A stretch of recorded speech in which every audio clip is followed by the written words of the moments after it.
বাংলাদেশ জামায়াতে ইসলামীর নায়েবে আমির ডাক্তার সৈয়দ আব্দুল্লাহ মোহাম্মদ তাহের বলেছেন, প্রধান উপদেষ্টার জাতির উদ্দেশ্যে দেয়া ভাষণ একটি দলের পক্ষে অনুগত থাকার বহিঃপ্রকাশ মাত্র।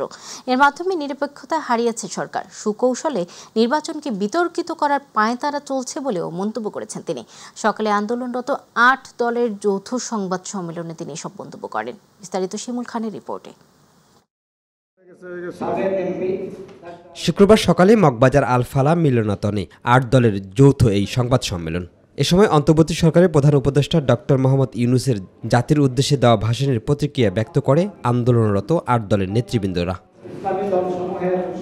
এ সময় দলটির নায়েবে আমির বলেন, ছাত্র সংসদ নির্বাচনে একটি দলের বিপক্ষে যাওয়ায় জাতীয় নির্বাচনের আগে তাদের ভরাডুবির আশঙ্কায় তারা একই দিনে গণভোট ও নির্বাচন চাচ্ছে। সরকারও তাদের অনুগত হয়ে বিশেষ সুবিধা দিচ্ছে। বিগত কতগুলো বিশ্ববিদ্যালয় নির্বাচনে আপনারা দেখেছেন যে ছাত্রদের, যুবকদের বা ছাত্রছাত্রীদের মত একটি দলের বিপক্ষে গেছে। কার পক্ষে গেছে সেটা আমি বলতে চাই না, কিন্তু একটি দলের বিপক্ষে গিয়েছে।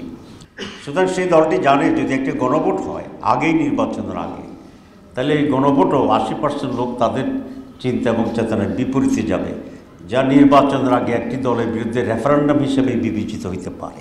জামায়াতের নায়েবে আমির প্রধান উপদেষ্টাকে তার বক্তব্য প্রত্যাহার করে নির্বাচন এবং গণভোট আলাদা দিনে করার আহ্বান জানান।